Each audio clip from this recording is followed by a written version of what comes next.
नमस्कार साथियों, बात करें मार्केट की तो मार्केट में बहुत ज़बरदस्त हलचल मची हुई है। आज भी भारतीय बाज़ारों में काफ़ी तगड़ी उठाफटक देखने को मिली, लेकिन अंत में 25,000 का लेवल पार नहीं हो सका। लेकिन एक चीज़ अच्छी रही कि जो भारतीय बाज़ारों की क्लोजिंग है वो क्लोजिंग ऑल टाइम हाई पे होती हुई दिखाई दी। गौर कीजिए, जो क्लोजिंग है वो क्लोजिंग ऑल टाइम हाई पे होती हुई दिखाई दी, क्योंकि पिछली बार जब बाज़ार ऑल टाइम हाई लगाया था तो क्लोजिंग जो है 24,000 जो है 920-30 के लगभग होती हुई दिखाई दी थी। लेकिन आज की क्लोजिंग काफ़ी ज़बरदस्त है और वो क्लोजिंग होने की वजह से ही कल आज रात को जिस प्रकार से एफओएमसीजी की मीटिंग है तो कई बड़ी खबरें आज आती हुई दिखाई देगी। और कौन है जो निर्मला सीतारमण जी से रिक्वेस्ट कर रहा है कि जो कैपिटल गेन टैक्सेस है वो वापस लीजिए। तो कई बड़ी खबरें, जीडीपी से रिलेटेड खबरें और एफओएमसीजी से रिलेटेड खबरें, सभी चीज़ें सामने आएगी। लेकिन उससे पहले यदि आप वीडियो में नए हो तो चैनल को सब्सक्राइब कर लीजिए और लाइक भी ज़रूर कीजिए, क्योंकि ये सभी चीज़ें बनाने में काफ़ी कुछ वक्त हमें भी लगता है। तो आप ये काम तो आप कर ही सकते हैं। सबसे पहले बात करें मार्केट की तो मार्केट में फिर से आज नई क्लोजिंग होती हुई दिखाई दी। लगातार दूसरे दिन अच्छी खासी तेज़ी आती हुई दिखाई दी। सेंसेक्स में करीब 286 पॉइंट की तेज़ी आती हुई दिखाई दी।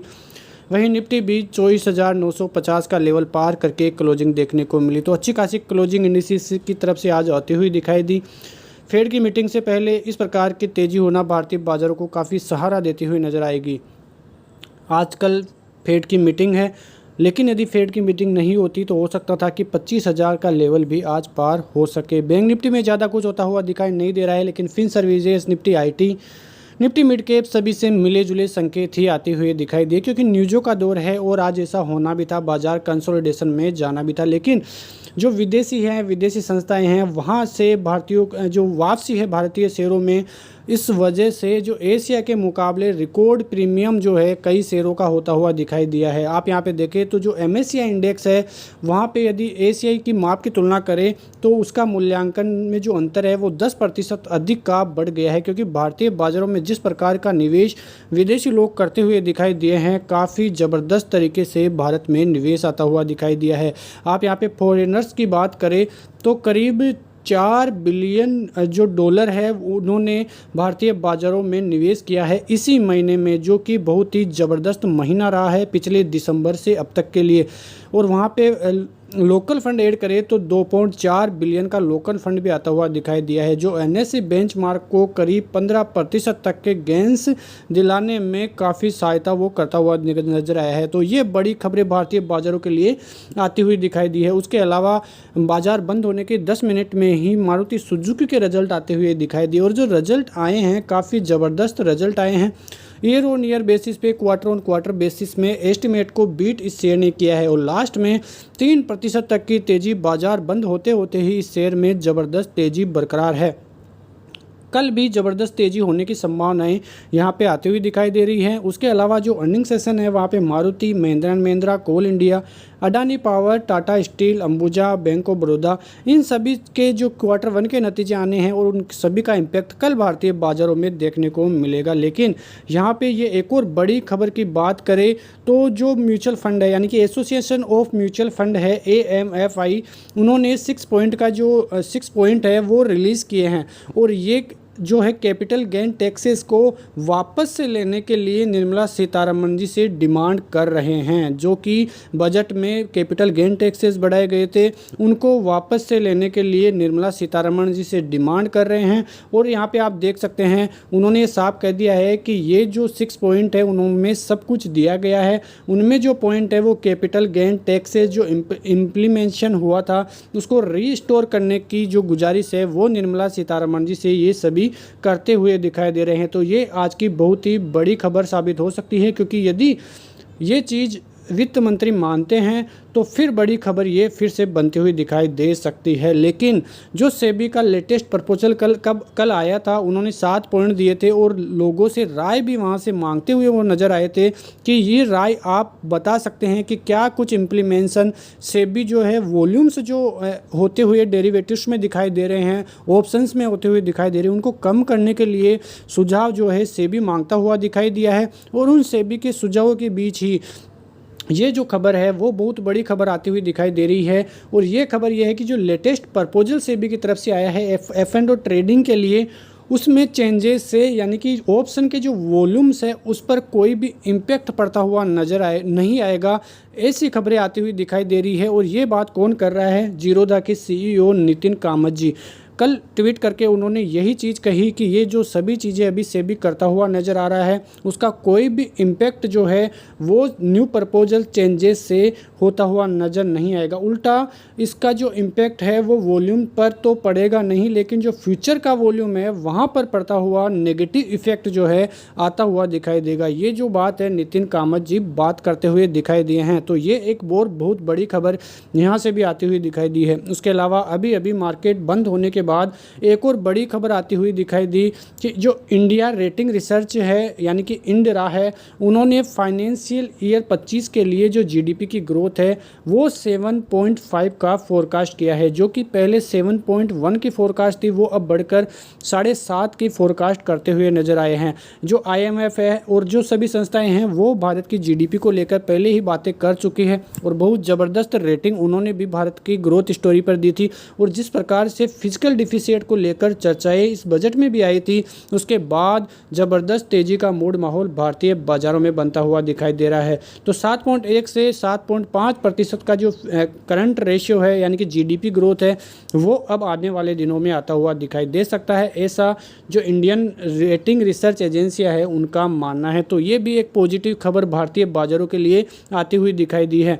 वहीं जो सबसे बड़ी खबर आज की है जिसका इम्पैक्ट कल भारतीय बाज़ारों पर पड़ेगा वो है फेड की तरफ से। फेड के चेयरमैन जेरोम पोवेल यदि कल पॉजिटिव खबर लाते हैं रेट कट को लेकर तो भारतीय बाज़ारों में और साथ ही जो इमर्जिंग मार्केट है वहाँ पे ये पॉजिटिव खबर आती हुई दिखाई देगी और बहुत ज़बरदस्त तेज़ी का मूड माहौल भारतीय बाज़ारों में और ग्लोबल बाज़ारों में आता हुआ दिखाई देगा। अभी की फ्यूचर अमेरिकी बाज़ारों के फीचर्स की बात करें तो वो अभी के टाइम पे पॉजिटिव ही चलते हुए दिखाई दे रहे हैं, लेकिन यदि इस बार रेट कट नहीं होती है और सितंबर के लिए जेरोम पोवेल साहब जो है वो पॉजिटिव संकेत देते हैं तो भी एक अच्छी खासी पॉजिटिव ग्रोथ भारतीय बाज़ारों के लिए बन सकती है। लेकिन यदि कुछ नेगेटिव बातें वहां से आती है तो फिर चिंता का विषय भारतीय बाज़ारों के लिए साथ ही ग्लोबल मार्केट के लिए हो सकता है, क्योंकि एक बात तो साफ है कि सभी लोग अभी इस समय पे भारतीय बाज़ारों में पॉजिटिव पोजीशन में लेकर बैठे हैं। यानी कि एक तरह से देखें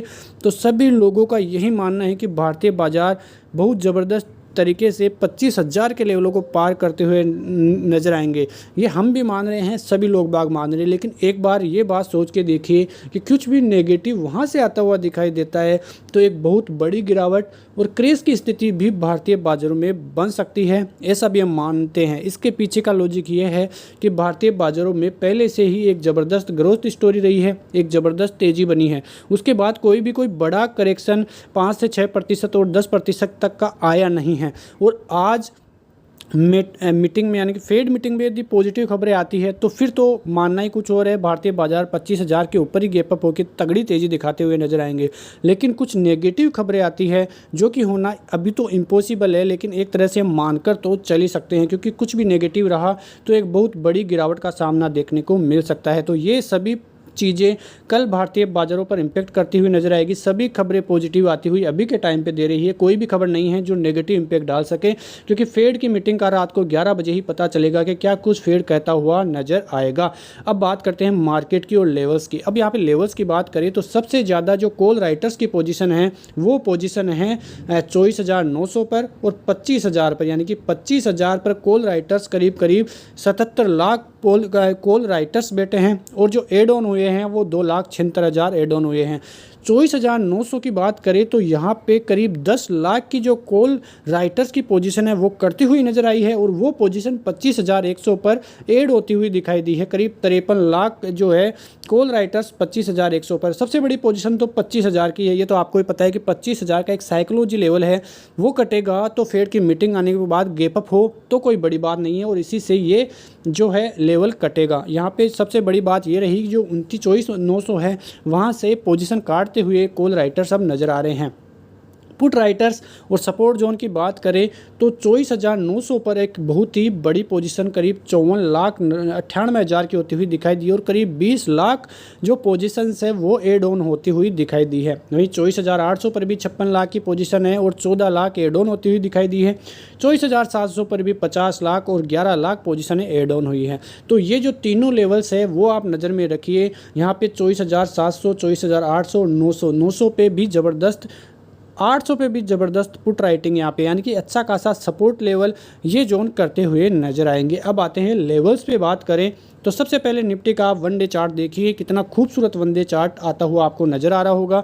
जिस प्रकार से ये जो कैंडल 25,000 पे बनी थी, फिर एक इनसाइडर कैंडल बनती हुई दिखाई दी और आज इस इनसाइडर कैंडल का ब्रेकआउट आता हुआ नजर आया और निफ्टी 25,000 के नज़दीक जाता हुआ नजर आया। अब आप यहाँ पे निफ्टी की खूबसूरती देख सकते हैं कि ये जो 25,000 का लेवल था वहाँ पे बाजार कंसोलिडेशन करता हुआ नजर आया। आप देख सकते हैं कि किस प्रकार से एक ट्रायंगल पैटर्न भारतीय बाजारों में आज बना और एक ब्रेकआउट भी लास्ट में बनता हुआ नजर आया। यानी कि लास्ट के जो 15 मिनट के कैंडल्स हैं वो देखें तो क्या खूबसूरत तरीके से चार्ट में ब्रेकआउट आता हुआ नजर आया है। अब ये ब्रेकआउट कल सस्टेन करेगा या नहीं करेगा ये तो समय ही बताएगा, लेकिन अच्छी खासी तेज़ी का जो चार्ट है वो बनता हुआ नजर आया है। अब यहाँ पे लेवल्स की बात करें तो कल यदि बाजार न्यूज़ सही रही तो 25,100 तक गैप अप भी कर जाए तो कोई बड़ी बात नहीं है, क्योंकि जिस प्रकार की न्यूज़ें आती हुई दिखाई दे रही है वो पॉजिटिव न्यूज़ें ही अभी है। लेकिन यदि बाजार में कुछ अनहोनी होती है तो फिर सपोर्ट लेवलों की बात करें तो सबसे पहला जो सपोर्ट लेवल रहेगा वो रहेगा 24,900 का। 24,900 से 920 का एक सपोर्ट है। अगर यदि वो भी टूटता है तो फिर 800 तक के लेवल्स और फिर 750 तक के लेवल्स यहाँ पे बनते हुए कल बाजार में दिखाई दे सकते हैं। यदि नेगेटिव न्यूज़ रही तो नेगेटिव न्यूज़ का मूड माहौल तो अभी है नहीं, लेकिन फिलहाल ऊपर के लेवलों की बात करें तो जो पहला लेवल होगा 25,100 का होगा, क्योंकि वहाँ पे ज़बरदस्त कॉल राइटिंग अभी बनी हुई है। गैप अप होने के बाद 25,100 का लेवल यदि सस्टेन कर जाता है तो फिर 25,180 और 25,233 ये लेवल आप याद रखिए। 25,180 और 25,233 यहाँ तक बाजार फिर जाता हुआ दिखाई दे सकता है। तो ये चार्ट पैटर्न पॉजिटिव ही बना हुआ है, लेकिन आप निफ्टी में तो सभी चीज़ें पॉजिटिव है, लेकिन बैंक निफ्टी का चार्ट अभी देखेंगे तो यदि इससे आप दूर ही रहे तो ही अच्छा है, क्योंकि बैंक निफ्टी के बजाय निफ्टी का पैटर्न काफ़ी स्ट्रॉन्ग लग रहा है। बैंक निफ्टी में अभी लोअर लो की पोजीशनें ही बनती हुई दिखाई दे रही हैं, लेकिन आप यदि गौर करेंगे तो पिछले 3 दिन में ये जो कैंडल बनी है हैमर कैंडल बनी है, उसके बाद एक इनसाइडर कैंडल बनी है वो भी हैमर कैंडल है, और आज फिर से एक कैंडल यानी कि इनसाइडर कैंडल लगातार 2 इनसाइडर कैंडल है वो बनती हुई दिखाई दे रही है। यदि ऊपर की तरफ इसका ब्रेकआउट होता है और 25,650 के लेवल करते हुए दिखाई देते हैं तो फिर 52,200 तक बैंक निफ्टी जाता हुआ दिखाई दे सकता है, क्योंकि 52,200 कोई रेंज ही वो रेंज है जो एक अच्छी रेंज है। आप यहाँ पे थोड़ी इस चार्ट में देखें तो आपको खूबसूरती से समझ पाएंगे कि किस प्रकार से आप देखें तो यहाँ पे आप 52,200 का ये लेवल देखिए, क्योंकि पिछले कई दिनों से यहाँ बाजार कंसोलिडेशन कर रहा था। इसका जब ब्रेक डाउन आया तो उसके बाद ज़बरदस्त गिरावट रही और फिर से रिवर्सल बाजार में आया और यहीं से फिर से घूमता हुआ नजर आया, फिर से कंसोलिडेशन बना हुआ है। अब यदि जो 51,600 का ये लेवल है वो यदि पार होता है तो फिर 900 और 900 का ब्रेकआउट आने के बाद 52,200 का ये लेवल कल देखने को मिल सकता है ऊपर की तरफ। अब यदि ऊपर की तरफ इसको जब तक सस्टेन नहीं करेगा तब तक कोई बड़ी रैली तो आनी बैंक निफ्टी में नहीं है। इसलिए मैं बोल रहा था कि आप बैंक निफ्टी को छोड़ के निफ्टी में ही कुछ करें तो आपके लिए फ़ायदेमंद रहेगा। सपोर्ट लेवलों की बात करें तो सपोर्ट लेवलों में 51,200 का एक अच्छा खासा सपोर्ट लेवल है जो कई दिनों से काम करता हुआ भी नज़र आ रहा है। उसके बाद सपोर्ट लेवल देखें तो 50,800 का लेवल भी एक अच्छा खासा सपोर्ट लेवल है जो नीचे की तरफ आप लगा के देख सकते हैं। लेकिन फिलहाल बैंक निफ्टी से ज़्यादा निफ्टी काफ़ी पॉजिटिव आपको लग रहा होगा, आप ये खुद भी समझदार हैं। तो यहाँ पे सभी चीज़ें मैं आपको बताता हुआ नज़र आया हूँ। ये सभी न्यूज़ें लाने में मेरे को करीब 1 से 1.5 घंटा लगा है, तो इस मेहनत का आप ये काम तो कर ही सकते हैं कि चैनल को लाइक और सब्सक्राइब ज़रूर कीजिए। मिलते हैं नेक्स्ट वीडियो में ऐसी ही खबरों के साथ, तब तक के लिए नमस्कार, जय हिंद, जय भारत, वंदे मातरम।